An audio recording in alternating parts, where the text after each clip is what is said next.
Right, I'm going to call the Facilities and Operations meeting to order. First thing we will do is the Pledge of Allegiance, please.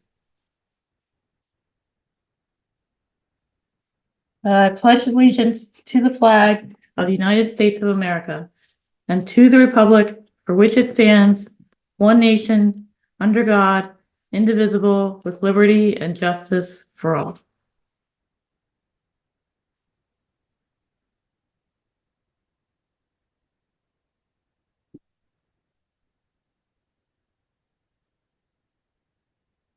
Okay, so Mr. Casa, Chairwoman McMurtry, she is out of the country for tonight's meeting, so she's not here. And then Mr. Casa got called away last minute on a family emergency. So since we do not have a quorum, we cannot vote to approve the minutes either. And we're going to go over the items recommended for work session, but we are not going to take any further action. So let's start off with the approval of the quote for the Glenmore Elementary multi-purpose air conditioning repair. Please, Mr. Schneider. Thank you, Ms. Stoll, and good evening, everyone. Thank you for attending the Facilities and Operations meeting for October 28th. The first item that we have on the agenda are quotes for the Glenmore Elementary School air conditioning repair. We received 3 state contract co-stars quotes from 3 vendors: Hirschberg Mechanical, Rogers Mechanical, and Johnson Controls. Hirschberg Mechanical was the lowest quote at $64,000. So we will recommend this at the next action meeting for the board's consideration. You're muted, Ms. Yes, Bill. sorry about that. So question, is this, we put air conditioning in Glenmore in 2018, I believe, right? Is this part of the same system, or is this already existing? Like, I know part of it was air conditioned, right? Just the classrooms weren't. I think you're muted now. Yes, you're absolutely correct. This equipment, the condensing unit, was utilized with a new air handler inside. So the condensing unit date was from 2001, and that's what failed. So we have a unit that was, at the end of its life cycle, and that's what is being replaced to repair the air conditioning and multi-purpose room. Great, thank you. The next item that we have on the for action, the next action meeting, will be the approval of a contract for the asbestos hazardous material design in connection with the high school project. We put an RFP out for this work. Mr. Linsky put the RFP out. We received 7 bidders, respondees of professional services for the design of the hazardous material for the high school project. This is going out into 2 bid packages. The high school is being bid in 2 packages. The first would be bid package 1, and the remaining of the building would be bid package 2. This designer would be responsible for designing all the specifications for the removal of all hazardous materials, including asbestos, any PCB caulks, and any other types of hazardous materials, and also to lead us into the direction of how to manage the any lead paint that's in the building. The respondee with the lowest hourly rate and also the fee was EnviroSure. Their bid package number 1 for design and project management is $7,080. Bid package number 2 is $43,100, with a total of $50,180. This RFP was written based on an estimated number of hours for each one of those bid packages, and any types of work over top of those estimated hours would be billed at the hourly rate that's shown below in the table below. Mr. Linsky, could you scroll down a little? Thank you.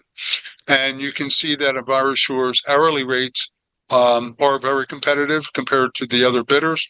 Mr. Linsky vetted the company. Actually, he met with them at a recent conference, and they are ready to go, and he's confident in their performance. So we would recommend that this be added to the November action meeting for the board's consideration.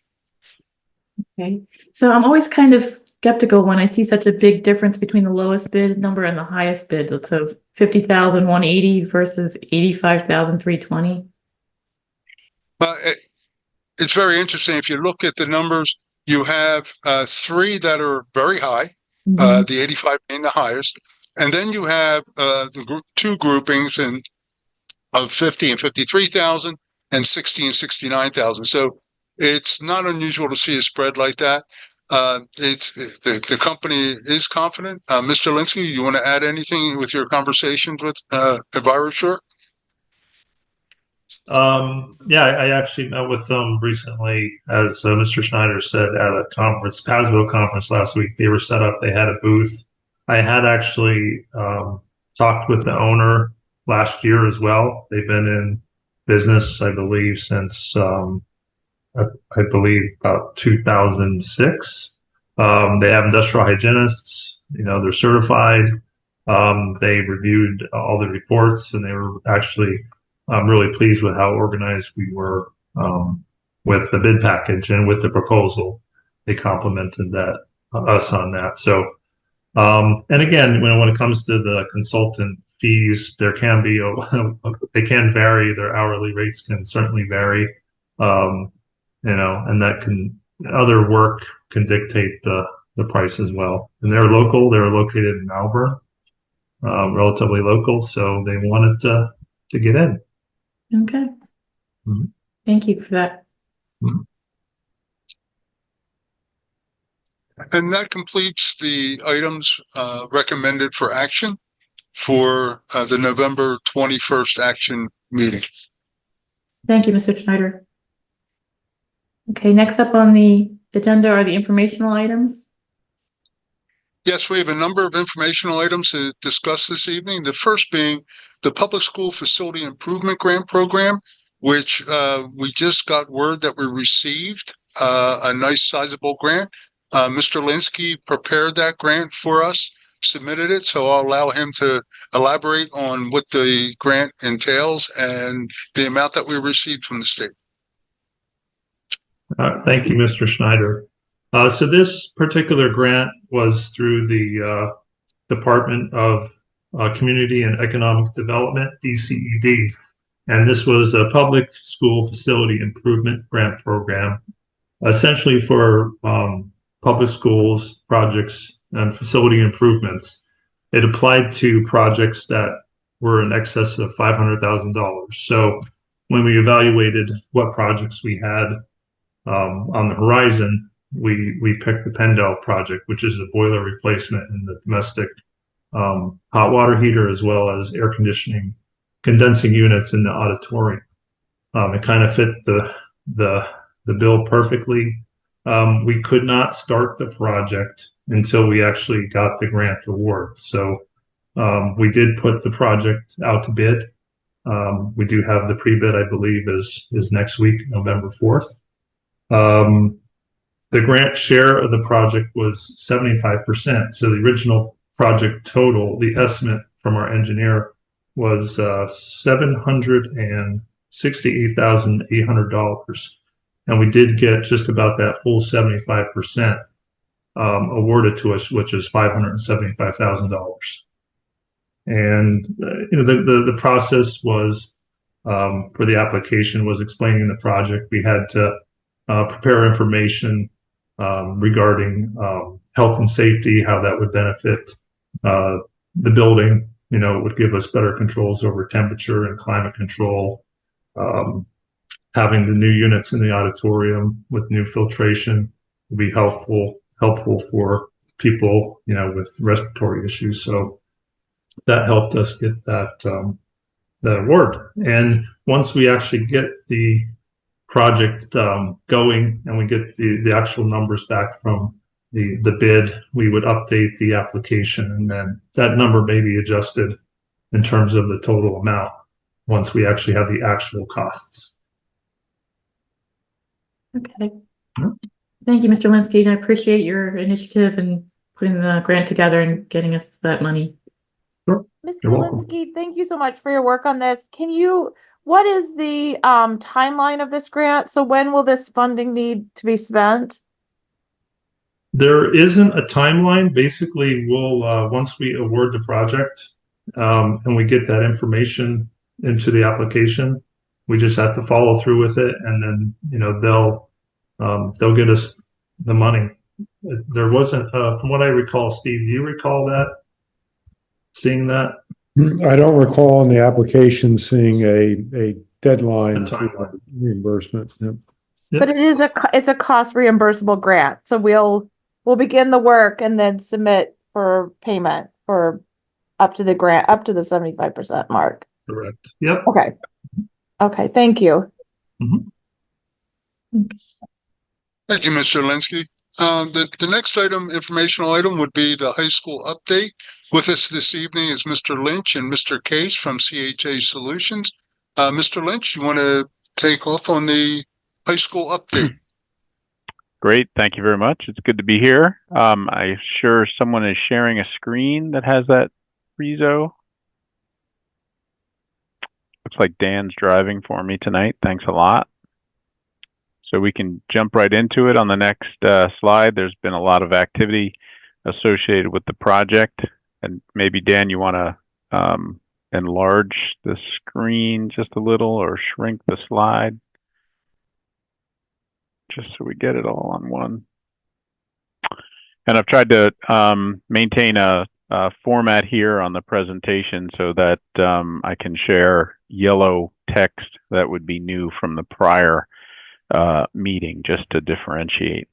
And as we talked about last month, the sketch plan had been submitted to Talminson Township for their review, for the Planning Commission review.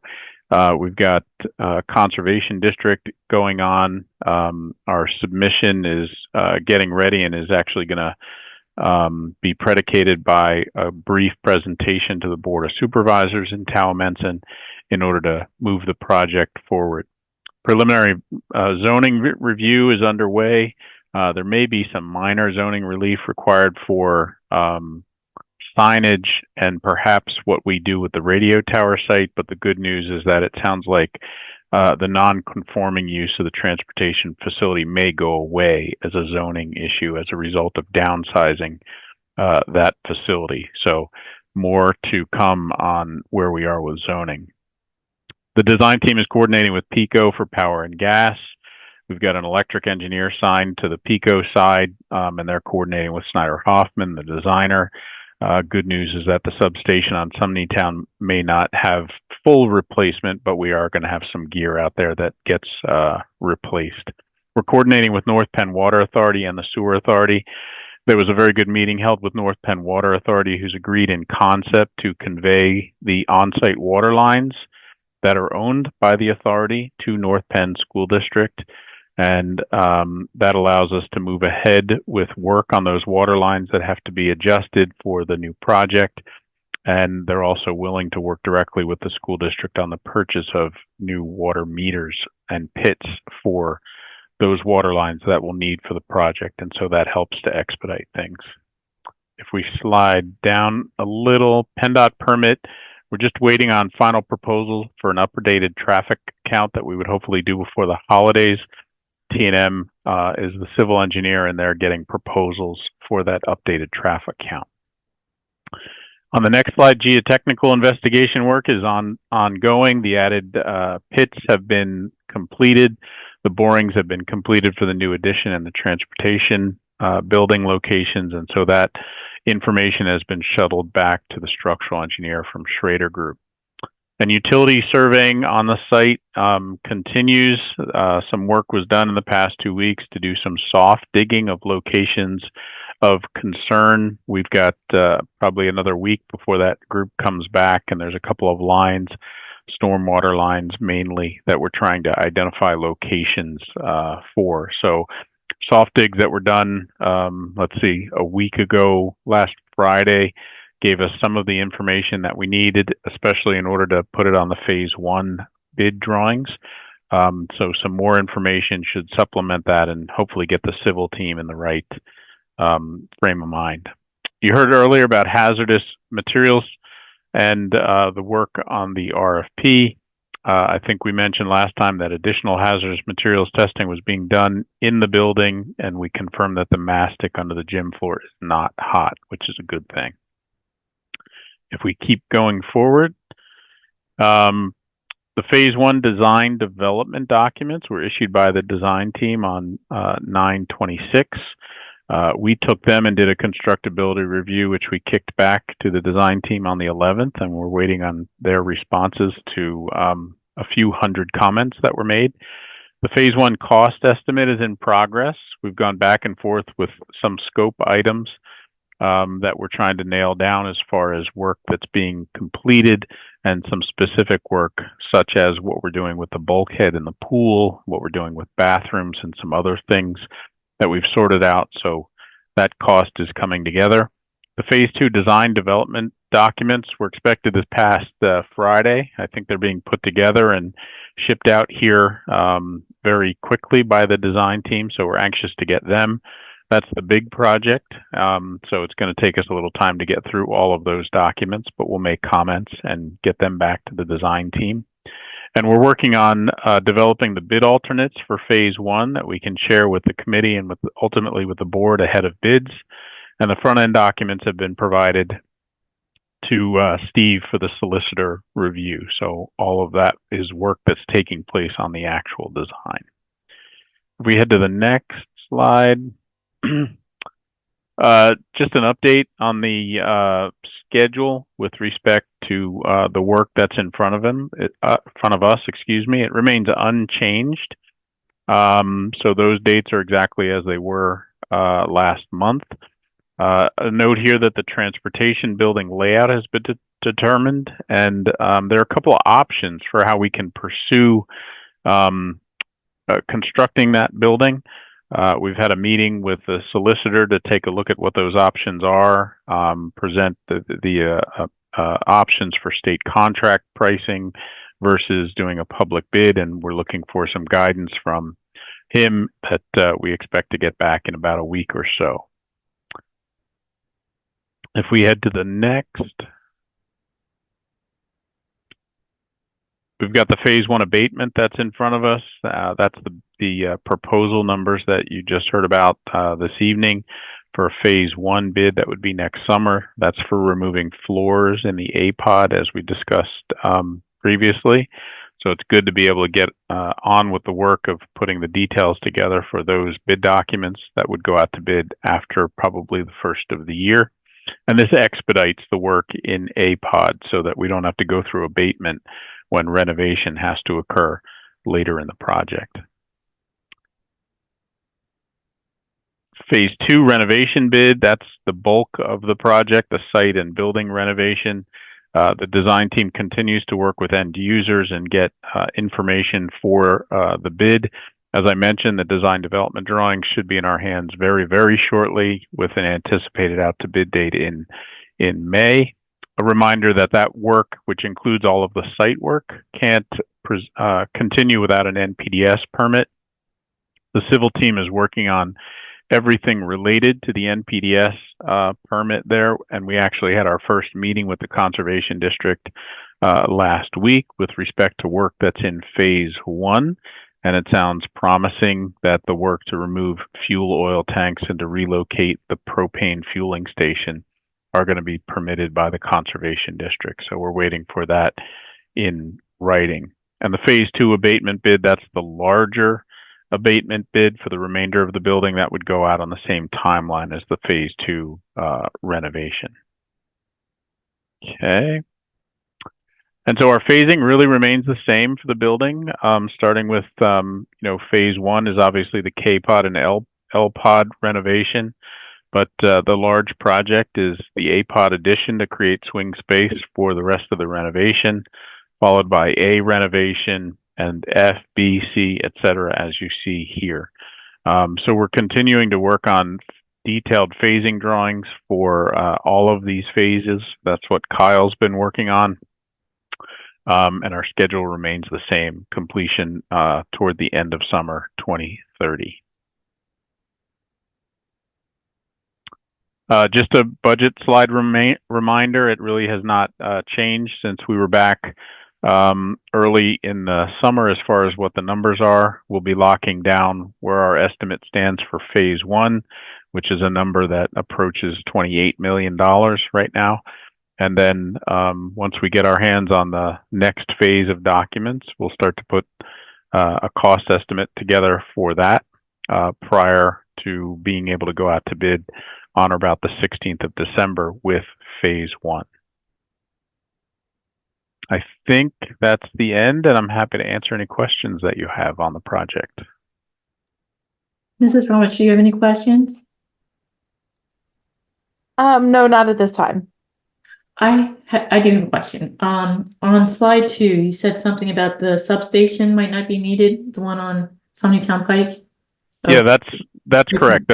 There are partial replacements happening out at Town, and the electrical team is continuing to work with PECO. So the one thing I didn't mention is that as part of phase one, we're trying to do owner procured packages for all the long lead electrical items. And so Snyder Hoffman has identified them for the district. The first sets of specs have come over with respect to what we're looking for, and we would go out and try to purchase a lot of that equipment that, you know, takes anywhere between 6 months and over a year in order to get, so that we're ready to go. That's all part of the phase two work. We're also trying to purchase a couple of the life safety panels that are necessary for the phase one work. So this is one of the steps that we're trying to take in order to eliminate the unknown associated with when electrical equipment arrives. Okay. So I'm not Mrs. Mercury. I don't have an engineering degree. I just want to make sure, because I know she'd be asking these things. So I'm not correct in thinking that this is just one big unit, right? Like, am I understanding you correctly that there's pieces of it that are being? Yes, there's transformers and switch gear and life safety panels that are scattered across the site that we need. Okay. So it's not all in one place. Gotcha. So not needing a new substation is good news, but it's not something like, you know, if we don't do it now, like, even if we don't need it, would it be better to just do it now and make sure that everything's new? That's a perfect question that an engineer would ask. That's a good one. Okay. Most of this equipment has reached the end of its useful life, Tina. So replacing it, you know, does great things for the building, ensures safety and longer life for the electrical gear that you have in the building. So it's still worthwhile to make those purchases now ahead of time. Okay, that's what I would think. So like, we're not coming back, doing all this construction, and then coming back later, trying to replace this later. Correct. Okay, thank you. With regards to the transportation center, will there be a time or a future meeting where you'll be able to give us a little bit of a background of what that redesign will look like? Absolutely can. If you would like to do that, perhaps at the next F&O, if we need to put the floor plan up so that we can describe what's being done with, you know, everyone's permission. I'm sure there's no reason that a short presentation on what that is couldn't be included. I think this not just the building, but also the layout of the space and the ground, how it will be laid out on the grounds of the high school. Absolutely. So we have the floor plan that would show how the bays are lined up and what's inside the building.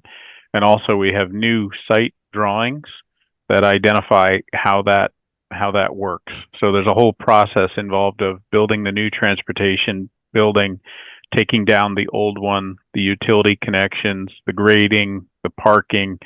It's going to be fun back there. That's all I can tell you. I think an update on that fund would be really helpful at a time that would be convenient. So if it's better to wait until after some conversations with the Tomenson Board of Supervisors or whatever the timeline is, I think it would be helpful to have a review. Great, thank you. Okay, thank you, Mr. Lynch. The next item on informational items, is the high school schedule. The high school schedule, as Mr. Lynch mentioned, has not changed since last month. So I just posted last month's high school schedule. I don't know if there would be any questions on that, but Mr. Lynch went over the overview of the high school schedule, the bidding, and when the work is planned to be completed. If you have any questions or if you'd like to review that again, just let me know. We can bring it up. I think we're good, right, Julian? I think the only question I have, and maybe this is for Mr. Nicholson, and that would be just as some work starts to happen and there are changes at the high school, two audiences we need to communicate with. One will be individuals at the high school, but also the broader community. Are you beginning to develop a little bit of a plan of what that might look like? Yeah, so great question, great point. Actually, I believe it was 2 weeks ago now, I did hold 2 sessions at the high school for interested staff members to come in and hear what the plans were and some of the timing pieces there. So that has already commenced with the idea that will continue throughout the year as we get closer to phase one and getting into the building renovations this coming summer. We are developing some plans to make sure I actually spoke with Mr. Gilmer about some ways that we could get the community involved and let them know what's happening. So some of those plans will be coming to fruition in the near future. Okay, perfect. And I know that as the excitement begins to build, that all of the work that is happening right now before we actually break ground is so incredibly critical. But there will be times when the community gets a little bit antsy and a little bit excited and wanting to see. And so I understand that. So just making sure we know kind of what that plan is to be able to keep everyone informed. But all of the work right now we know is so incredibly critical. And I appreciate that you are really starting with our high school personnel. So thank you. Thank you, Mrs. Ramich. So next up is the playground assessment reports, right? Yes, thank you. And tonight with us, we have Mr. Charles Scanzello from T&M Associates, who prepared the reports. These reports, they're all posted for each one of the elementary schools. We will just go over briefly one of the reports, the structure, how it's laid out, what our plans are going to be, because these reports are at a minimum of 40 some pages up to over 100 pages long. So to go over each and every one this evening, we would probably be breaking the sunlight tomorrow morning. So we'll just go over how the report is laid out. Mr. Scanzello will explain the subconsultant that worked on the safety side and just explain basically an overview of an executive summary of the playground assessment. Mr. Scanzello, can you start out? Mr. Linsky, could you open up AM Culps? Thank you. Thank you, Mr. Schneider. So thank you for having me here this evening. So T&M conducted survey inspections at each of 13 elementary schools across the district. Here we're looking at AM Culp. The basis for each study and report began with site inspections. Myself, I went out to each of the playgrounds and conducted an overview observational survey of the site, primarily looking at site access, particularly from the school to the playground, with considerations made for accessibility for any students that may be ADA, have mobility disabilities, and the sort. So making sure that, taking inventory and analyzing how the current conditions are conducive for those students. I also looked at stormwater, making consideration for the existing site of any low-lying areas, or even more so specifically within the playgrounds, possible areas where water may sit and pool. T&M also enlisted IPS, Innovative Playground Services, as a subconsultant, and their certified playground safety inspectors to conduct separate inspections. and their eyes were looking more specifically at the individual pieces of equipment. So within their audits that are included in each report, they have a more specific breakdown of each piece of equipment going to the very nuts and bolts of it. And through their reports, they also make ADA considerations, not as much of access to the site, but more specifically each a rating or rather an analysis of each piece of equipment and how that might be accessible based off platforms, transfer, and how students who may be part of the ADA population are able to play and use the equipment. They also took inventory of the safety priority rating. Now, typically, they have a national standard for hazard priority ratings, and in conjunction with the district's 10-year capital plan, they've translated that into the district's 5-point safety priority rating system. So that's explained how they did so, and there was a little bit of back and forth and understanding in that translation. So with that, they've provided these ratings that have then been plugged into the district's 10-year capital plan. These ratings are looking at the risk factors for existing equipment, whether it be the age of the equipment, and it ranges from small items such as worn paint, rust and wear and tear that you typically expect, to very specific ASTM guidelines and details such as protrusions of bolts, as well as damages, like obvious damages to equipment such as cracks in slides, missing components, post caps. So it's a very detailed report, and as you go through each of these, ultimately we have taken those analyses and conforming or non-conforming details for each piece of equipment and boiled that down into the 10-year capital plan matrix, which is located at the very end of the report. So if we scroll down through there, this matrix that I'm sure the district is familiar with, Mr. Schneider provided to us, and we have taken all of our findings, both from an ADA inclusivity, stormwater analysis, as well as the individual equipment analysis and safety ratings, and have put all of that into this matrix for average scoring across each piece of equipment, and then also across the elementary school playgrounds in general. And then from there, T&M finally took all of these findings, all of these ratings, and compiled schematic cost estimates and plans.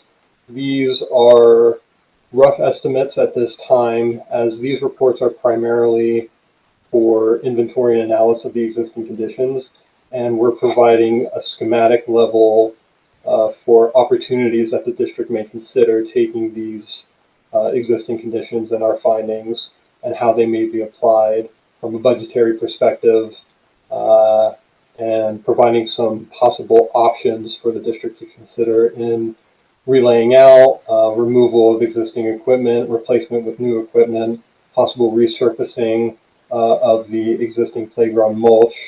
We provided options for rubber and a magnitude if everything were to be replaced with rubber or partially replaced with rubber playground surfacing. You'll find that that is one of the most cost prohibitive improvements, unfortunately, as it does provide great benefit. So all of this is provided as consideration for the district. So with that, Thank you. Sorry, go ahead, Mr. Thank you, Schneider. Mr. Scanzello. Just to add also, in the estimate, if you can scroll up just a little, there you go, Dan, that's good. There are some recommendations to replace some sections of the equipment, steps and things like that. we need to, as a facilities and operations department, needs to go back to the manufacturer, one, to find out if the equipment is still available, and then two, to get pricing for that equipment. Hence the reason why there's a C note number 4, which basically says, they're not sure what the pricing would be for each piece of equipment. So out of that scoring matrix, the IPS scoring matrix was 1 to 4, our scoring matrix is 1 to 5. Majority, there are some 5s that we do have to attend to very soon, and they mostly relate to the thickness of the mulch and the height between the mulch and some of the equipment, because the mulch always gets compacted and moved around, blown around, the kids play in it. So we did install some additional mulch this year, but after receiving the report, we do have to provide more mulch in some of the playgrounds and some of the playground areas. So at this point, the facilities and operations team will take these voluminous reports and create work orders for the immediate items that need to be handled right away. And then we'll meet with the administrative teams to discuss priority and to see, which work we're going to do first and what is most critical. So we have included it into our capital plan. I'll go over that with the next informational item, but we have included everything in the capital plan. As Mr. Scanzello mentioned, the rubber surfacing for all the buildings would be relatively expensive. So we can then try to figure out what the priority would be with that. With all the estimates that are provided for all 13 elementary schools, I put together a quick spreadsheet and included it with the information provided in this agenda item. The total amount listed for all the estimates is about $4.8 million, and that does not include the purchasing of the parts and pieces of the playground which need to be replaced or recommended to be replaced. So we have some work to do, continual work, and I'm sure we'll be bringing this forward to the committee with more information in the future. Do you have anything else to add, Mr. Scanzello? I think that sums it up pretty well. I would say, just to add on that note for the C note 4, many of these are proprietary, or that's probably not the best word, but specific pieces of equipment from specific manufacturers. We did not include those pricings as they might either be outdated or no longer available from those suppliers, meaning that it would need to be replaced with an entirely new piece of equipment, or it may be a quote that would be specifically received from a local supplier who supplies that manufacturer's equipment. We do have contacts with those. Some of the design alternate options that we provided, we didn't want to specifically plug in any manufacturer that we've used in the past or sway the district's choice towards a specific supplier. So we provided estimates for general pricing. That's generally within the ballpark of what you would expect for a type of play or piece of equipment of that style or type. But ultimately, it may need to go to bid, or it would be up to the district's choice of suppliers who would be available through CoStars. Thank you, Mr. Scanzello. I was reading through some of the reports. They are rather lengthy and but very, very informative. So I did not get to this playground assessment spreadsheet, Mr. Schneider. I didn't see this all the way at the end here, and I'm looking at it now. And you said something about that the replacement parts are not included in the spreadsheet? Because the first column is playground repair, so that's why I was asking that. Yeah, so for example, sorry. Go ahead. Oh, okay. If you look at line item 3, Miracle Recreation Composite Structure, replacing that transfer platform. That is a part that is specific to that piece of equipment, and that would require a manufacturer's quote that they can provide for in real time. They'll provide a quote for what it costs to ship, install, procure right now. That cost may vary year over year, or it might not. It might be a piece of equipment from a manufacturer that has discontinued that piece of equipment overall. So therefore, that part would no longer be available. Gotcha. And then I was looking at NAP, and since we just did NAP's playground 2 years ago, I was surprised that there was anything like that would need to be repaired already. Or Well, is this the what other that- playground that got moved? Yeah, what that includes is some additional mulch underneath the playground that did not get rubberized. Okay. That's um, the the primary grade playground did not get the rubberized surface, so that needs mulch, and it also needs some equipment, some repairs to it. So that's why that number's there. That does not include any work being performed on the new equipment that was installed. It just includes repairs for the older equipment. And then my final question was, Walton Farm, Gwinnett Square, and Bridle Path are all sister schools. So I assume they got the same playground equipment at the time when they were all built?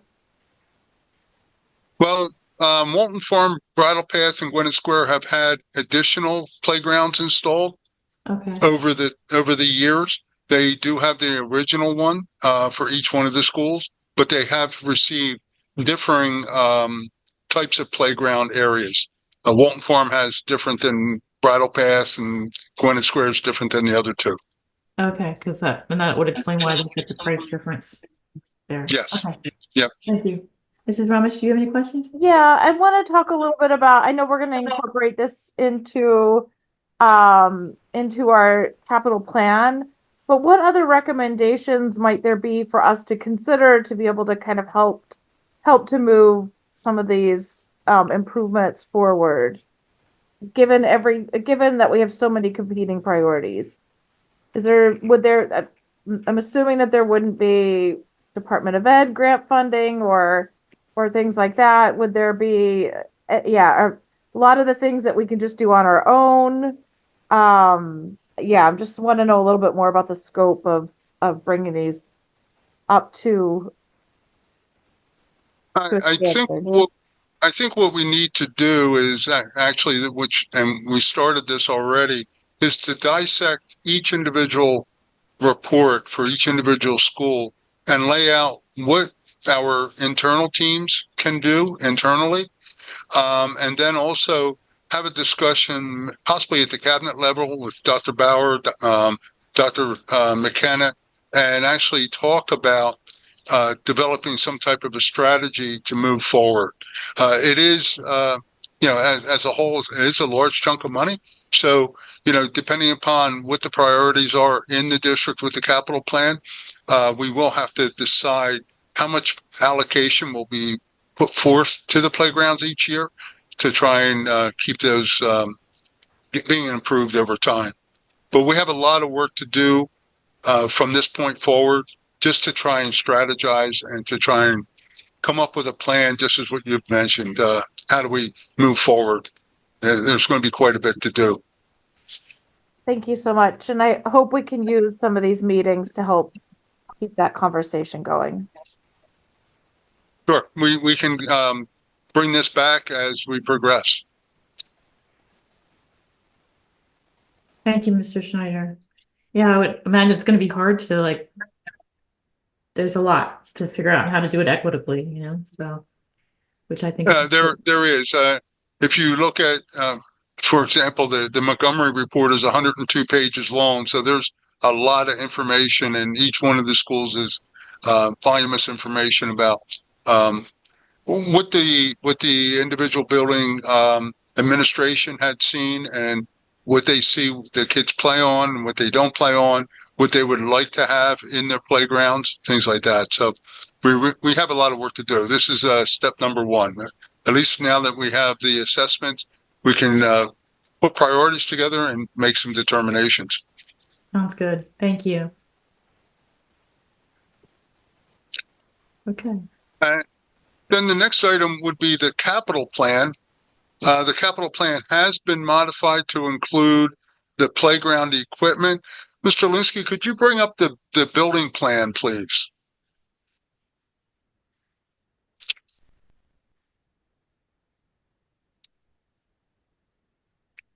So the building plan, if you could just scroll down to, let's say, go down to NAP, so you can see. Oh, yeah, there it is. Maybe NAP wouldn't be, well, let's go back up to Gwynedd Square, Gwynnor, let's see Gwynnor. They have quite a bit of equipment. Yeah. So if you look at Gwynnor, we have 4 different play areas that were included in the capital plan, but only $1 amount for area 1. That dollar amount is the total estimated repair cost for all the playground areas. I wasn't able to break that out and segregate it. So as time goes on, we will be able to break out and segregate those individual play areas with dollar amounts. Currently, right now, I've grouped each one of the playgrounds the dollar amount with the area number 1 if there's more than one area. When you go to the priorities, you'll see some blank numbers, blank spaces where numbers would be. Those will be populated in the future. You can also see at Gwynnor the playground surfacing, the rubber surfacing for the cost. So you can see that at Gwynnor it's $359,900 for playground surfacing. That number is an escalated number from the report just because the category is 2025 to 2030, the 5-year period. So if you went out 4 years, it would have an escalated number. When you see any items for a hard surface playground, that's where the students play on the asphalt. They'll play different types of games. And that primarily is milling and resurfacing those playground areas. That's what that cost is. So we have that broken out for each one of the playgrounds in the capital plan. Also, as you can see, the capital plan for Gwynnor, the replacement of the HVAC rooftop unit, that $64,000 is the number that will be approved, considered for approval at the next work session or action meeting. So that's been updated, and all of the summer projects that were completed this year have been pulled off and are not included in the capital plan any longer. So that's the update of the capital plan, and it is a live document. So any changes, we will be revising the plan. Could be every couple months now while we get information on the playgrounds. Thank you, Mr. Schneider. I see you have it all in the next 5 years, so that's good. Yes, and that could change, but we'll see. Okay. That can be determined. We'll be But I did put it in the first 5 years for sure. Sounds good. Thank you. Okay. So thank you for all the informational items. Is there a student on the meeting? Yes, Caden is with us. Caitlin or Caden? Yeah. Oh, hey, Caden, sorry. How you doing? Good. Do you have anything to report this evening? Nothing to report, but I did want to ask a question. Sure. With our facilities and operations division that we're in right now, would any internal operations within the high school, like the high school scheduling and things like that, be included in like the scope or purview of our division? Are you talking classroom schedule, Yeah, Caden? yeah. Mr. Nicholson, do you want to weigh in on that? Yeah, I mean, I don't know that necessarily the bell schedule is something that is under the purview of facilities and operations. More so the operations of the building and the structures and the functions of the physical plant.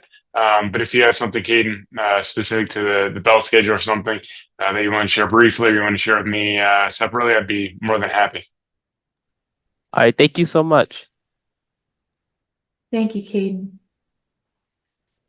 Okay, if there's no further business, we will open up for public comment. Mr. Gilmer, is there anyone in the audience? Oh, I'm sorry, Dr. Bauer. No, that's Bauer. okay. Just a real quick clarifying question for Caden. Caden, were you talking specific to the renovation of the high school? Meaning, what will the impacts of the renovation be on the bell schedule and the logistics? Or were you just talking general bell schedule, for example? Just in general.